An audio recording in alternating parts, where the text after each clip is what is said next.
Hey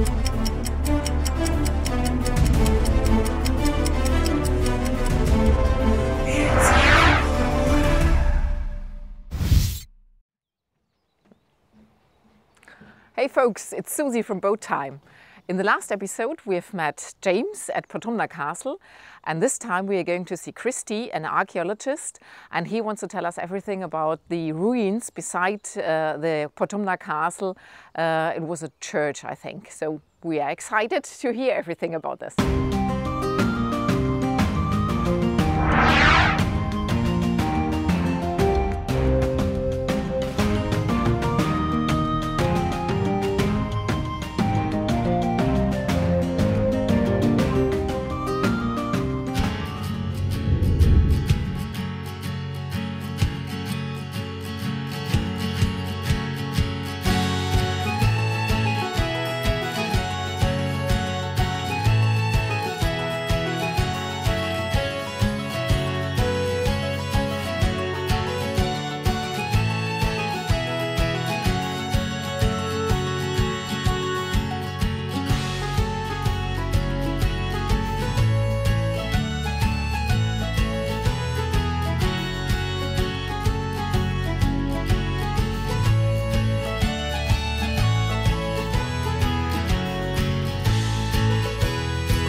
Hello, Christy. It's so nice that you're here with me and Dennis. Well, likewise, Susie. I'm delighted to be here. Yeah, thank you so much for your time, that you can tell us something about this amazing building here. Yeah, well, I suppose we're very fortunate here in Ireland, and especially fortunate here in the west of Ireland, that we have quite a number of medieval churches and medieval religious houses, and this is actually a religious house. And the building here itself is interesting from a few different perspectives. Yeah. One, it was actually lived in or used by two different orders. Ah, okay, yeah. So initially the building here, what forms the choir area of the current priory, was actually a chapel that was built here in the 13th century by the Cistercians. Oh, that's really early, yeah? It's quite early. Yeah. And the Cistercians, I suppose, really are, they were a strict order. But they were brought in here by William de Coogan, an Anglo-Norman baron, when the Anglo-Normans were first moving into Connacht. Yeah. So it was part of the first phase of the colonisation of Connacht. They were here for a number of years, but by the 15th century, they had actually moved away from the place. From this place? From this place. Yeah, okay. Yeah. It completely abandoned it. The borough that was here, the Anglo-Norman borough of Portumna, had fallen into abeyance. It had just disappeared. The Anglo-Normans had problems, I suppose, during that particular period. The Gaelic resurgence and all of that sort of stuff pushed them back. But what they did is they moved forward. They went further west. They moved into Lochray and they more or less abandoned Portumna. Yeah. And then, in the 15th century, the native O'Maddens, the native chieftains, took control of the area here. They took it back again, if you like, from the Anglo-Normans. And they then brought in the Dominicans. Dominicans, yeah. So they helped to found a house of Dominicans here. Yeah. And the first mention we get of it in the records is from 1414.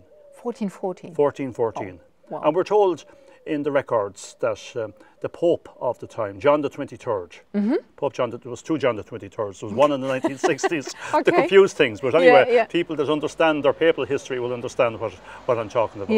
Yeah, But John the 23rd granted permission to the Dominicans to form a house here. And the next mention we get of it is in 1426. And again in 1427. 1426, we actually see the then Pope, another Pope, given, what he actually did is he gave indulgences, which something the medieval church was very good at. In other words, you know, if you spend money on repairing the church, upgrading the church, you got a couple of years out of hell, or out of purgatory. Hell was, if you went to hell, you were forever in hell, but so it was a way of getting out of purgatory early. But what you did is you made donations to the church to assist that process. Thus, you know, the whole thing of indulgences that led to the Reformation later, or partially to the Reformation. But they're the really the main references we get. But what we actually have here is we have a multi-phased building. We can see evidence within the fabric here for 13th century building. Yeah. That's the original part. The original chapel. That's the original chapel, and that now forms the choir or chancel area of the current house. Then we see the 15th century phase. Yeah. And the 15th century phase could have been, you know, it could have been built over quite a long period of time. Didn't necessarily all go up at the one time. Yeah. So what we get then is we actually get an extended friary here. Yeah. These guys were friars, they were Dominicans. Yeah. They were what's known as the friars preacher. Okay. So their real, you know, if you like, their job was to preach. They were regarded as, you know, without doubt, the best preachers of the time. And just by way of information, which is interesting, we're here today. We're actually celebrating the 800th anniversary of the coming of the Dominicans to Ireland. Oh my God. So this year is an important year. Yeah, yeah. The first house of Dominicans was built in Dublin. Oh. And then we are the second. They expanded. And we're the second house of Dominicans built in Connacht. Ah, okay. Out of I think it was 9 or 10 was built in Connacht. So we're the second one. But Portumna this is really famous. It's important. It's significant. It's a significant building. Yeah. We see it today as a ruin. It's a national monument in state care. Yeah. It was used up until the 19th century by the Church of Ireland. The choir area was used as the Church of Ireland church here. Yeah. And I think somewhere in the 1820s, 1830s, I can't remember the date now. It's too recent for me. I remember medieval stuff. But at that period, a new church was built here in Portumna, new Church of Ireland church or Protestant church. Yeah. And this place then went out of use. Okay. And then, of course, what automatically happens. It becomes a national monument at a slightly later stage. Yeah. So what we're looking at here, was it in ruins at this moment? During the 19th century, no, the actual choir area was still roofed. Okay. But one commentator, a lady, a Miss Beaufort, commentating, in a commentary on the place, talks about ivy coming through the roof. So it was in the process of decay at that stage, but it was still roofed and still in use. Yeah. So we can see what was the choir, the east end of the church here being used during the 19th century, the early 19th century, and the latter 18th century. Yeah. From a historical perspective, what happened then was that there was a decline within the church, and then in the 17th century, you saw the place being reinvigorated again, but this time with friars that were under the control of Athenry, which was one of the major houses here in Connacht. So Athenry then had control of this house here, and also control of another third order house, which would be sort of more lay Dominicans, further out here in another townland, in a neighbouring parish, in a place called Kilcorban. So here we have two religious houses here, look, owned by the Dominicans. There's a long history then of Dominicans. You know, historically we can find a lot of information out from the 17th century. The earlier years are quite blank. There's very little references. You know, they may be there, we just can't find them. They're possibly in Latin sources, you know, that we don't have. They're in papal documents that we don't have access to. In the future, I think a lot more will come out. Yeah. But we do have a lot of information from the 17th century, and we also then have quite a bit of information from the 18th century. But by that time, the friars are actually moving out of Portumna, and they're actually moving out to a little townland outside Portumna called Boolia. Okay. And they left these buildings. They left these buildings. They sort of abandoned, leave them empty. They left them empty because you have to remember is at that stage, the Protestant church, the Church of Ireland church, are coming in on the site. So there's, you know, there's reasons, and we're looking at the penal era as well here in Ireland when Catholicism was being, I suppose, being pushed aside a little bit. Yeah. But the friars managed to survive here up until the latter 19th century. They survived out in Boolia. Yeah.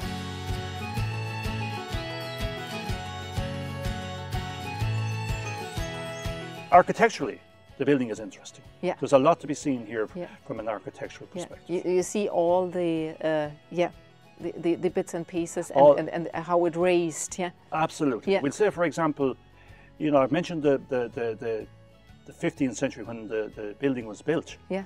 There's one doorway here, almost behind me now where I'm sitting. there's a doorway there going into the sacristy. The sacristy is later now. The sacristy itself is 17th century. Okay. Incorporated into a 15th century structure. To this, But the doorway is 15th century.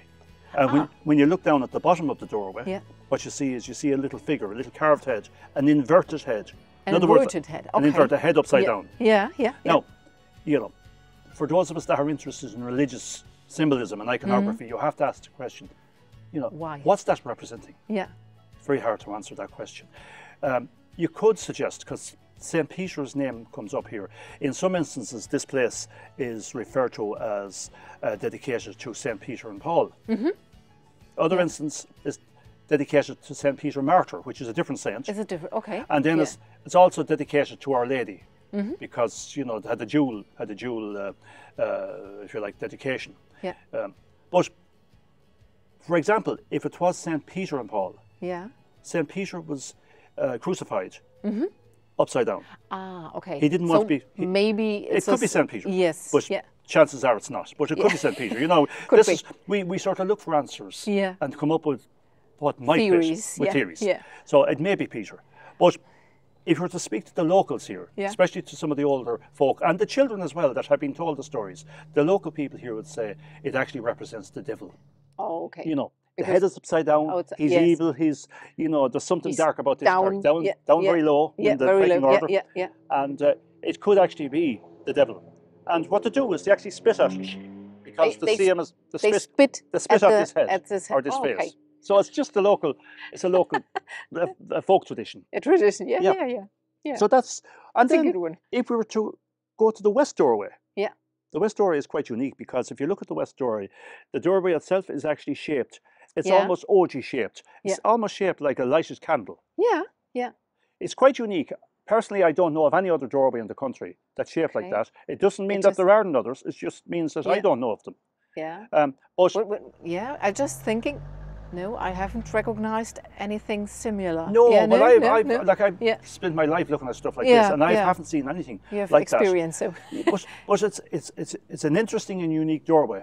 But what's more interesting is there's a window above the doorway, in the gable above the doorway. And if you look, it's a twin light window. But if you look to the light on the right, which would actually be the south light in the window, and look into the little cusp there, that little area, you know, that forms a flat base for decoration, you'll actually see there's another inverted head there. But this time it's carved in a much flatter way, whereas the one that's here on the sacristy is carved in full relief. It's done almost in the flat. It's almost inscribed, but it is actually carved. And what's interesting there is when you examine that head, you see that it's striated. In other words, the brow is shown, the striations of the brow is shown, the striations on the face are also shown. So, you know, when we look at stuff like that, we're inclined to interpret it as meaning something such as maybe sins of the flesh. You know, if you think about it, syphilis and the different diseases that were always prevalent leave marks and striations on the face. And sometimes those striations are used to signify evil. So it could be something like that. But it is another inverted head, which is unique. Two inverted heads in the one in the one building. It's very, very, very unique. And I suppose the other element that's also quite interesting here is the survival of a number of 17th century grave slabs. You know, we have in the chapel. In the chapel itself, in what was the choir of the later Dominican building, or as we said, the chapel of the Cistercians. So there's a number of grave slabs on the floor. Some of them rectangular, some of them tapered, coffin shaped. They're all 17th century. But one of them is very, very interesting, because if you examine the carving on it, if you examine the iconography, what you will find is on the right-hand side, up near the top of the slab, you will actually find up in the top right, you'll find a fish. A little fish. Could be a salmon, or could be a pike. Or could be a Christian symbol? It could be a Christian symbol. It could represent Christ. Because juxtaposed, right beside it, you have a little dragon, or a wyvern, as they're called. And issuing from the wyvern's mouth is a fang. But on the other end, the wyvern's tail, or the dragon's tail, goes around in a circle, and it circles a male head, a bearded head. So you have this large, round, almost like a sunburst in a way, this big round face of a man with a big beard and moustache, Yeah. with the tail of the wyvern Yeah. circling it. Now, I don't fully understand the symbolism of that, and I've been trying to work it out. I just wanted to ask, what do you think? I don't know. I just don't know. I'd love to crack that one. It's a sort of a, you know, it's still to be, and you know, you do your searches. It's a little mystery. It's a mystery. Yeah. But there is a meaning in it. Yeah. It wasn't carved randomly. You know what I mean? It was meant to portray a message. Also on the same slab, you have. I'm just trying to remember. I think 18 circular discs. Yeah. Which interlace going through them. Two banded interlace going through them, or strap work. Yeah. I think that those 18 discs probably represent the Eucharist. The Eucharist was one of the elements that the Dominicans promoted. They promoted the Eucharist. They also promoted the Rosary. So they had certain things, the whole thing of Mass, the Eucharist, the Rosary. And also on that, you'll see that where you have those discs, they're terminated with vine leaf. And the vines and the grapes represent the Eucharist. Yes. So I think that it's a whole Eucharistic story being told there. Yeah. So you have the Dominicans themselves promoting the Eucharist, promoting, you know, what they promote. Yeah. And maybe this other character over there, this little evil character in the form of a wyvern, maybe representing the devil himself. Yeah. Yeah. It's hard to know. But you know, you can argue things. Yeah. If we find a time machine, we come back. Oh, I'd love to go back. I'd love to go back. The only thing is that if I went back, I'd get stuck. And then we go to this century, and then we will know. I'd be stuck. I wouldn't come back because okay. You would have stay so there. many questions to ask. There are too many things that we don't know. Yeah. You know. Then you have to write it down for us and protect it anyway. Yeah. But there's a lot of other interesting elements here. Yeah. For example, we were looking earlier at that little tomb inside, and there's a side chapel there, a transept as we call them. Yeah. That's a lady chapel. That particular chapel itself. A lady chapel. A lady chapel. Okay. In other words, it was a chapel that was erected here, dedicated to Our Lady. There would have been an altar in there, separate altar to the main altar. Yeah. And without a doubt, there was a statue of Our Lady in there, or the Madonna. Yeah. It won't be a lady chapel unless it has a statue of Our Lady. Yeah. So that was part of the dedication. That would have been there in the past. But what's in there now is this little, very, simple, crude box with a sloping roof and shoved into the corner. Yeah. Well, that's actually the burial place of the 14th Earl of Clanrickard and his wife. Okay. That's over there, yeah? That's over there. Yeah. And you have to imagine that guy. That was the man that was in charge of thousands of acres of estate here in the 19th century. Yeah. James told us about him. Yes, he's the man that's involved with the castle here in the latter years. He's the man that was an actual member of Parliament. He was the local member of Parliament. Yeah, and he's here in this little, in such a box. So what was really happening there is he was awaiting further burial. His son, or maybe his wife's son. Okay. That's maybe the point, yeah. That could be the point. This guy that's known as the Miser Earl. I think he was the second Marquess of Clanrickard. Known as the Miser Earl because of his miserly behaviour, his meanness, an eccentric man living around London, making his own clothes, sleeping on benches in Hyde Park, doing all sorts of silly things, and at the same time going to men's clubs and all of this. He was a very, very wealthy man, but he lived a very strange life. Okay. But this character was hated here in the west of Ireland. He was actually hated throughout Ireland because he was one of the landlords that refused to give abatements during the famine years to the tenants. Yeah. Now, he claims that he did give abatements much earlier. Yeah. And that's for history to debate. But certainly he was one of the people that caused the downfall of landlordism in Ireland because he was even despised by his own peers, if you like, because they saw him as difficult. His standoff led to the land wars and all sorts of stuff that was taking place here in the 1880s. And of course his meanness and maybe his unwillingness to bury his father or maybe his mother's husband led to him leaving them there. Those people there should have been buried in quite an elaborate tomb. Yeah. And that's what they were really awaiting. Yeah, and they may actually have been buried in Athenry, where the Clanrickards had their located. They had their traditional burial place in Athenry, which was a very important Anglo-Norman town. But all we can say is they're still there. Yeah. They're still there in a little stone box, so two coffins. You had a look inside Oh, and I found did. the bones? Well, no, you won't see the bones, but what you will see, Yeah. if you're brave enough, well, I shouldn't be promoting this, and I'm not promoting it, but if you're able to see in through that little slit in the external wall, or if you happen to have a small camera and you took a photograph, what you will see are two coffins inside, Okay. his and hers. Yeah. They're sort of juxtaposed. The space was small, so they're faced in two different directions to fit them in. But they're in there in oak coffins, metal lined or maybe lead lined, and they're awaiting their resurrection from there, whatever's going to happen in the end. But sadly, they're in there, and it's actually part of the story anyway of the place. So you have that element, but you have a lot of other aspects here to the building itself. This building is very, very important. It gets a lot of people walking through. Yeah.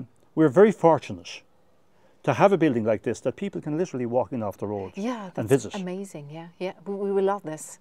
That's history you can't touch. Absolutely. You are inside this history. Absolutely. And that makes it alive, I think. Yeah, and you don't have to fully understand it, because you can just engage with it. Yeah. You can wonder about it. You get a bit of feeling. That's right. How narrow everything was in the earlier days, and maybe how the people lived, and what this was, and if you only stand outside, and that's boring. Boring is right. Now, there's one feature here, well, an inscription that's repeated 3 times here. We have a window in the south transept, in the Lady Chapel, as I call it. Externally on that window, there's a name inscribed. It's foreshortened in most cases, but it's the name of a man called Johannes. Johannes, or John. Yeah. He obviously was an important personage. We believe he was a mason, or a master mason. Okay. So in the 15th century, we believe he actually was responsible for the carving of the window. Now, he could equally be a donor, but he signs his name here in Portumna, on the Dominican house, and he also signs his name in Clontuskert, which is north of here, on an Augustinian house on the rood screen. So we get this guy's name in 2 different places. Yeah. So that's interesting. It's very interesting. Yeah. And it's one of the things we don't get very often, is the signature of masons on their work. We often get masons' marks. Yeah, just for payments, to identify one mason from the other. But here we have somebody that's important enough or significant enough to be able to put his name on somebody's church. Yeah. It's one thing to be the tradesman building the church, but you don't often get to write your name on a window or wherever. No. So this guy is significant. Never heard of him. And if he is a mason, he's a master mason. Yeah. And you will actually be able to see the inscriptions there, and they're quite unique. So they are something that's of importance. So that window in the south transept and the window here in the east end of the choir are two very important Gothic windows, two 15th century windows. Yeah.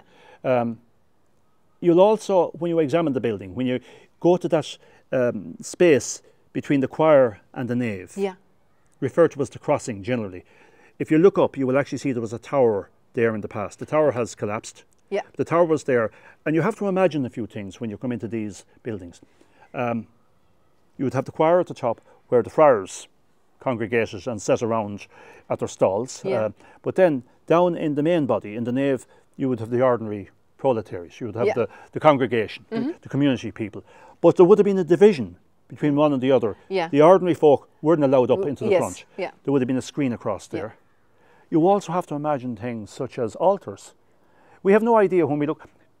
We have every idea. If we look to Europe, if we go to, if we visit churches in Europe, we can actually see what was in these churches here. We see them as grey buildings. But you can be certain that there was a very elaborate altar in the east end, in the choir. There was also an altar in that side chapel, maybe 2. There was also a pair of altars built up against the piers of the tower, because this is what we find in other places. So you would have had several altars here that the friars could have said mass at. But you haven't found anything, stones or something like no, this? And it's possible that the likes of the altars and that, with the exception of the top of the altar, the mensa, they may have been made from wood. Now, stone was preferred because stone is, you know, for a lot of reasons stone is preferred. But we don't see many altars surviving. That's the sad thing. Over time, a lot of them disappeared. And we'll say with the Reformation, and not so much the Reformation, but more the penal era that kicked in the latter 17th century. Yeah.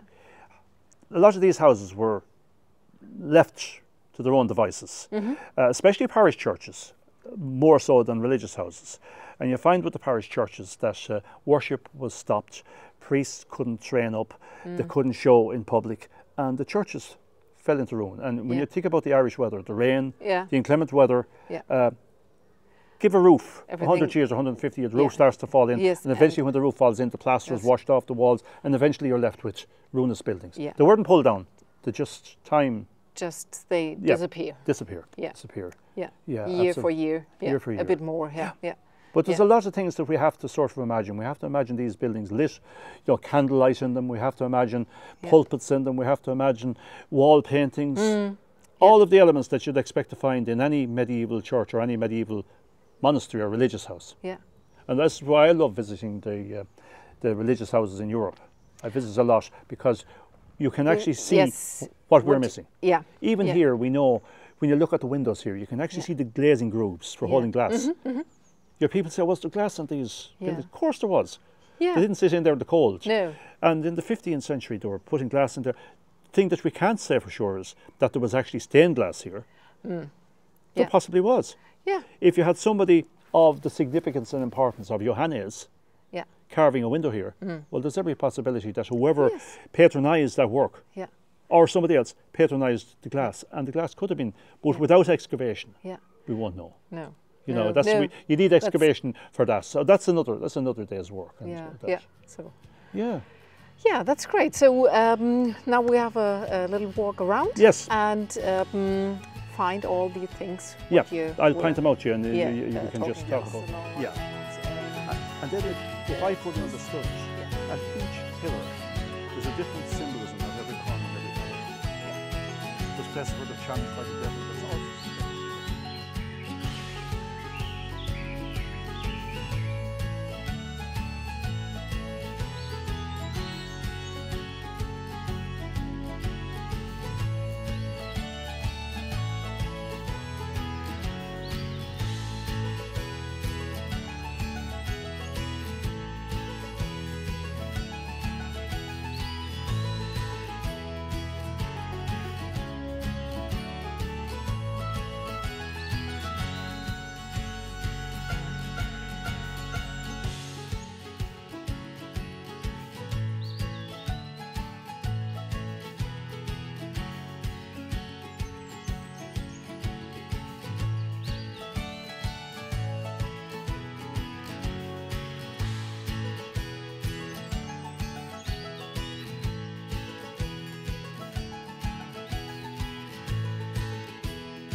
So, Christy, it's so nice that we met you. Well, absolutely. It was so interesting. Well, it's good. You see, it's good to promote lists like these. And it's very important. It's important from the public's perspective. Yes, you know, that's done casually. To show the people that history is still alive. Absolutely. Yeah. So absolutely. Thank you so much. No, thank you. It was so thank nice to see you. Yeah. Okay. So bye. Bye. I know, that's marvelous.